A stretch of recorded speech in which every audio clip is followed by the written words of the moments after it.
Hey guys, Trilogy Venus here, and today I'm going to be doing a video for Lilith conjunct Venus in Synastry.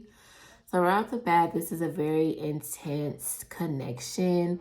It's a lot of attraction and passion in between these two. A lot of sparks that fly in between them.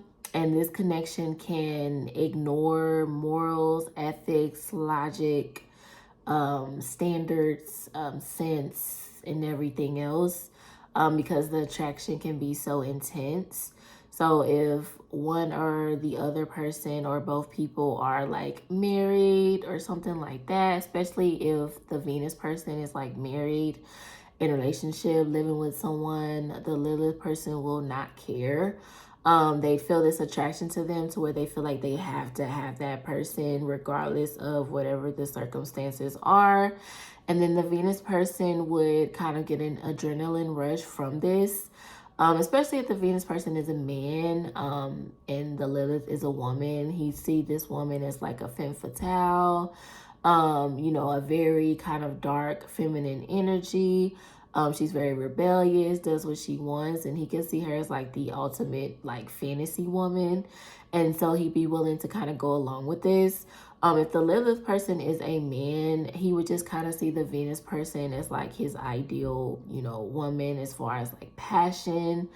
He, feel an intense attraction to her to where he feels like, he has to have her.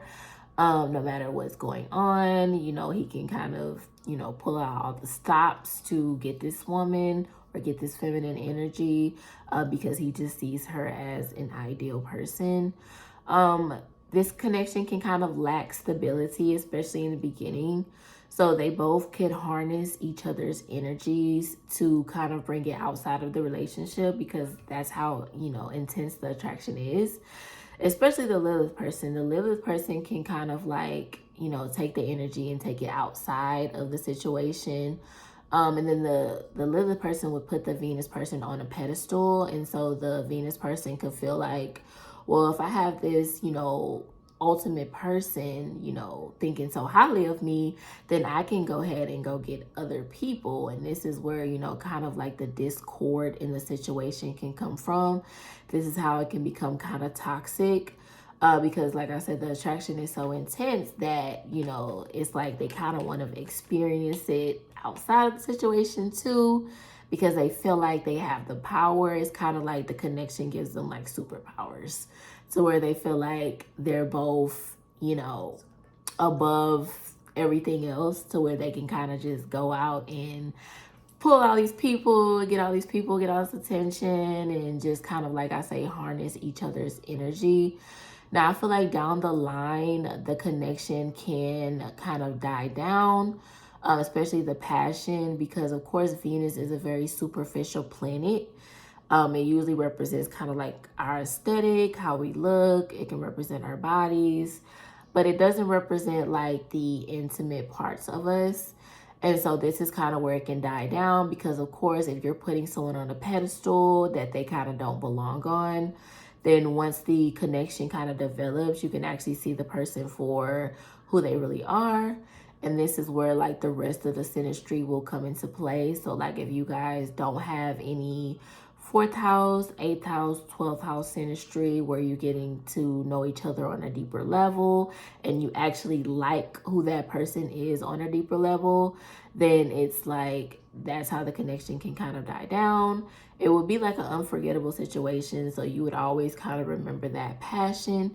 But if you guys, don't actually like who each other is like on a core level, then that's how it, kind of can die down.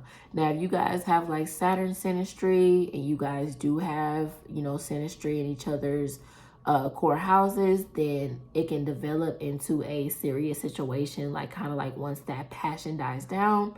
But it does eventually die down. Like I feel like it does not stay like through the entirety of the situation, because like I said, you're both putting each other on a pedestal. You don't really know each other as well as you think you do. And so this is why you're able to have that, attraction for each other. It's kind of like you guys are, you know, warping each other into each other's ideal, to where you feel like, you know, this is your ideal person. Like you both feel like this is your ideal person. This is the person that can bring out, you know, your wildest side, can fulfill your wildest fantasies and things like that. And so, you know, you're kind of viewing them with rose-colored glasses. But yeah, that's what I have for Lilith conjunct Venus in Synastry. See you guys on the next video.